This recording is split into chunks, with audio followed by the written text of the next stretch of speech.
ಕಾಂಗ್ರೆಸ್ನಲ್ಲಿ ಡಿಕೆಶಿ ರಾಜಣ್ಣ ಮಧ್ಯೆ ಮುಸುಕಿನ ಗುದ್ದಾಟ ಮತ್ತಷ್ಟು ತಾರಕಕ್ಕೇರಿದೆ. ಅಪೆಕ್ಸ್ ಬ್ಯಾಂಕ್ ಸಭೆಗೆ ಡಿಕೆಶಿ ಬಂದ್ರೆ ರಾಜಣ್ಣ ಮೀಟಿಂಗ್ನಿಂದ ಎಕ್ಸಿಟ್ ಆಗಿದ್ದಾರೆ. ಡಿಸಿಎಂ ಮುಖ ನೋಡದೆ ರಾಜಣ್ಣ ಎದ್ದು ಹೋಗಿದ್ದಾರೆ. ಅಪೆಕ್ಸ್ ಬ್ಯಾಂಕ್ ಅಧ್ಯಕ್ಷರ ನೇಮಕದಲ್ಲಿ ಡಿಕೆಶಿ ರಾಜಣ್ಣ ಮಧ್ಯೆ ಜಟಾಪಟಿ ಕಾರಣವಾಗಿದೆ.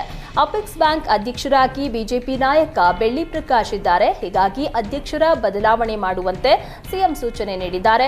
ಆದರೆ ಬಿಜೆಪಿ ಮಾಜಿ ಶಾಸಕರನ್ನ ಕೆಳಗಿಳಿಸೋದಕ್ಕೆ ರಾಜಣ್ಣಗೆ ಆಸಕ್ತಿ ಇಲ್ಲ. ಆದರೆ ಡಿಕೆಶಿಗೆ ಅಪೆಕ್ಸ್ ಬ್ಯಾಂಕ್ ಆಪ್ತರ ಕರೆತರೋದಕ್ಕೆ ಡಿಕೆಶಿ ಪ್ಲಾನ್ ಮಾಡ್ತಿದ್ದಾರೆ ಎನ್ನಲಾಗ್ತಾ ಇದೆ. ಹೀಗಾಗಿ ಸಿಎಂ ಸೂಚನೆಯಿಂದ ಇಕ್ಕಟ್ಟಿಗೆ ರಾಜಣ್ಣ ಸಿಲುಕಿದ್ದಾರೆ.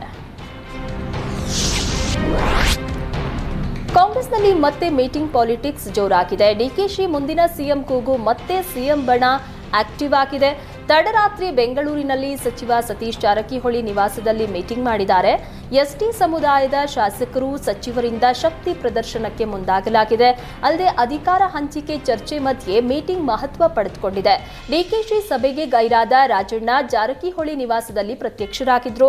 ವಾಲ್ಮೀಕಿ ಸಮುದಾಯದ ಪ್ರಸನ್ನಾನಂದ ಸ್ವಾಮೀಜಿ ಸಹ ಭಾಗಿಯಾಗಿದ್ರು. ಸಭೆಯಲ್ಲಿ ಸುರಪುರದಲ್ಲಿ ಮೆಡಿಕಲ್ ಕಾಲೇಜ್ ಸ್ಥಾಪನೆಗೆ ಒತ್ತಾಯಿಸಿದ್ರೆ 25 ಎಕರೆ ಜಾಗ ಹಾಗೂ 25 ಕೋಟಿ ಅನುದಾನಕ್ಕೆ ಬೇಡಿಕೆ ಇಟ್ಟಿದ್ದಾರೆ.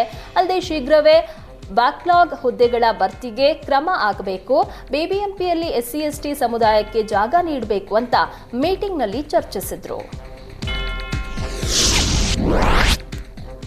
ಮುಸ್ಲಿಮರಿಗೆ ಗುತ್ತಿಗೆಯಲ್ಲಿ ಮೀಸಲಾತಿ ನೀಡೋ ಬಗ್ಗೆ ಇಂದು ಸಂಪುಟ ಸಭೆಯಲ್ಲಿ ಚರ್ಚೆಯಾಗಲಿದೆ. 4% ಮೀಸಲಾತಿ ಕೊಡೋದಕ್ಕೆ ಕೆಟಿಟಿಪಿ ಕಾಯ್ದೆಯಲ್ಲಿ ತಿದ್ದುಪಡಿ ತರುವ ಬಗ್ಗೆ ಸಚಿವರು ಚರ್ಚಿಸಲಿದ್ದಾರೆ. ಆರ್ಥಿಕ ಇಲಾಖೆ ಜನವರಿ ಮೊದಲ ವಾರದಲ್ಲೇ ಕರಡು ಸಿದ್ಧ ಮಾಡಿದೆ. ಆದರೆ ಅಂತಿಮ ಹಂತದಲ್ಲಿ ಸಂಪುಟ ಸಭೆಯಲ್ಲಿ ಚರ್ಚೆ ಮಾಡದೆ ಸರ್ಕಾರ ಮುಂದೂಡಿತ್ತು. ಇನ್ನು 1 ಕೋಟಿ ರೂಪಾಯಿ ಕಾಮಗಾರಿಯಲ್ಲಿ 4% ಮೀಸಲಾತಿ ನೀಡೋದಕ್ಕೆ ಸಿಎಂಗೆ ಸಚಿವರಾದ ಜಮೀರ್, ರಹೀಂ ಖಾನ್, ಶಾಸಕರಾದ ತನ್ವೀರ್ ಸೇಠ್, ಎನ್ಎ ಹ್ಯಾರಿಸ್, ರಿಜ್ವಾನ್ ಸೇರಿದಂತೆ ಹಲವು ಜನಪ್ರತಿನಿಧಿಗಳು ಮನವಿ ಮಾಡಿದ್ರು.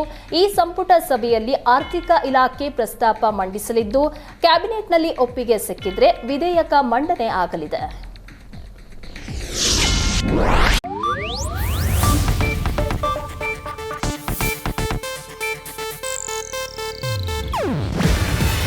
ಇದು ಏಷ್ಯಾನೆಟ್ ನ್ಯೂಸ್ ನೆಟ್ವರ್ಕ್ ಪ್ರಸ್ತುತಿ. ನೀವು ನೋಡ್ತಿದ್ದೀರಾ ಏಷ್ಯಾನೆಟ್ ಸುವರ್ಣ ನ್ಯೂಸ್.